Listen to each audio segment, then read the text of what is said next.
Hey guys, and welcome to this week's edition of Corey's Take. Today I want to be looking at 3 coolers and giving you a rundown on how long these actually hold ice. So we've got our cheap one, we got our mid-grade one, and we got a high-end one. So stick with me. After my intro, we'll talk about them.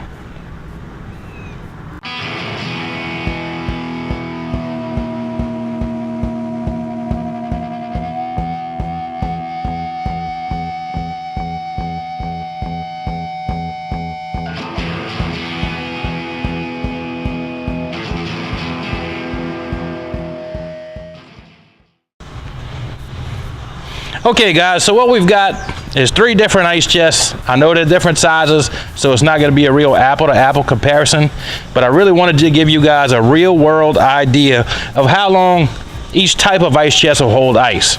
Okay, so what I've done is I filled these 3 ice chests up full of ice, and we're going to let them sit here. Today is Sunday. It's about 5 o'clock Sunday afternoon. I've got them on the west side of my carport so they catch sun from midday all the way till dark, which will be around 7:30, and they'll be in the shade all morning. So we've got the Iglue Max Cold 50 quart. As you can see now, I've got it just about 100% full of ice. Next we have the small 28 quart Ozark Trail, and it is 100% full of ice. And then next we've got my personal favorite thus far is the 40 quart Cabela's cooler. And I've got it 100% full of ice. So I'm gonna let them sit here, and every day I'm gonna come out, we're gonna open them up, we're gonna take a look. I'm not gonna drain the water out of them at all. I'm gonna let them sit here until there's absolutely no ice in them, or until Friday morning rolls around. Because I'm going fishing Friday morning, I'm gonna need one. And I got a sneaking suspicion one of these 3 is still gonna be holding ice Friday morning.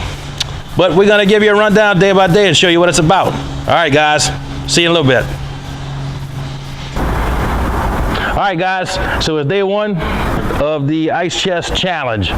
Let's see how they holding up so far on day number 1. So we're gonna start off with the cheap one, the Iglue. First time it's been open. It ain't lost much ice, guys. Lost maybe 2 inches of ice. All right, we're gonna go to the Ozark Trail, and it looks like it's lost quite a bit of ice actually, so we're gonna give that one about 4 inches. And we're gonna go to the Cabela's, and as I expected, this fella doesn't look like it lost much of anything, maybe 1.5 inches. So that's where we at, guys, on day 1. They will stay closed again until tomorrow at this time. See ya. All right, guys, so it's day number 2 of the Ice Chest Challenge. Let's check it out and see how much ice they each got.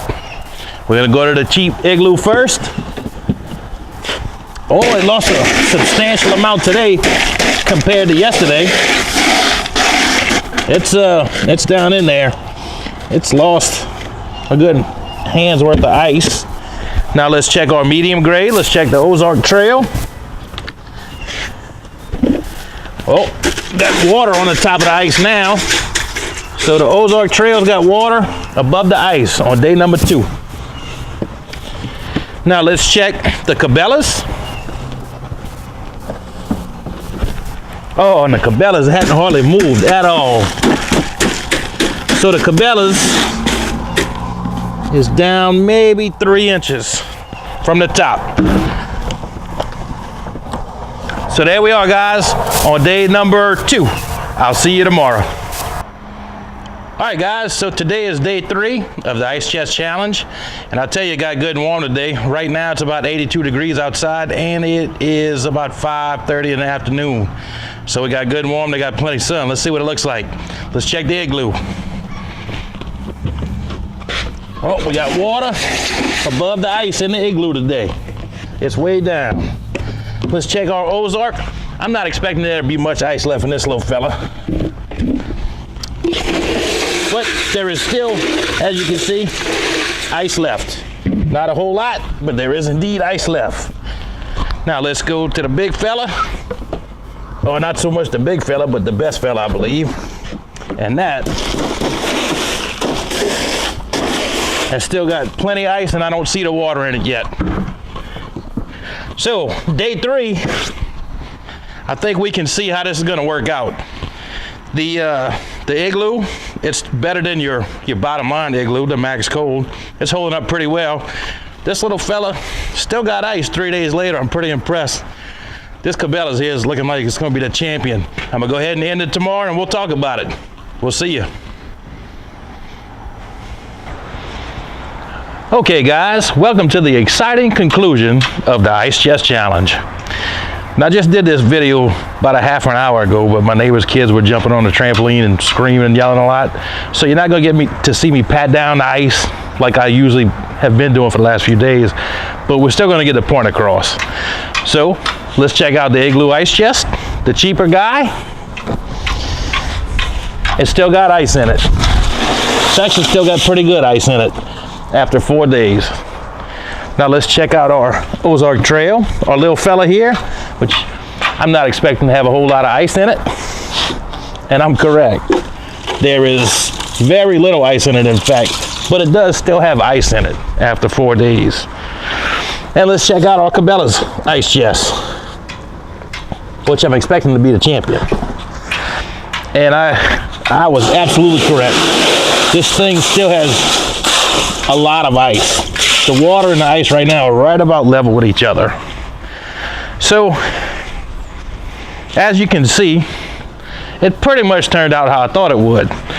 The Max Cold, well, actually did a little better than I thought it would. I didn't think it would have this much ice in it after 4 days. The Ozark Trail, I wasn't expecting it to hold ice as long as these two guys, simply because it didn't hold nearly as much ice. Didn't have the coldness to retain it. And the Cabela's I was expecting to win, and no doubt it has. But they all three serve a very specific and different purpose. This is obviously a cheaper ice chest. It's cheaper made. It's almost semi-disposable. You know, you can go pick it up at Walmart. It won't last forever. And this little guy is basically a one-day ice chest anyway that's held ice now for 4 days. It's something you're gonna take out, you're gonna go tailgating, you're gonna go out fishing, you're gonna fill it up with drinks, you're gonna come home and empty it. The one big advantage of an ice chest like this over, let's say, a Playmate or something like that, is that it's very well built. I can stand on it, I can sit on it, I can bring it to a parade and jump on it. It's got a bottle opener on the front. That's pretty cool. But it's very well built. I can put it in the bottom of the boat, use it as a seat if I need to, or whatever. It's gonna hold up. It really is very sturdy. And I'm pretty impressed with the ice it's held. Now this guy is a lifetime ice chest. This is something you buy if you want an ice chest to last. And it too actually has bottle openers on both handles. But it's a very expensive ice chest. It's a $250 ice chest. But it's something you buy if you need to hold ice for days on end. If you're out away from everything, if you're out at the camp and can't get to anything, you buy something like this. If you're off the grid, you buy something like this. So it does indeed have a lifetime warranty from Cabela's. So this is really a long-term ice chest. And it is a long-term investment. They're not cheap. I'm not surprised by the outcome. We definitely have a champion, but each ice chest, I would say, serves its own purpose. They really do. And none of them are a bad buy, I'll be quite honest with you. So that's our conclusion, guys. And if you like my video, give me a thumbs up and subscribe. And until next time, I'll see you.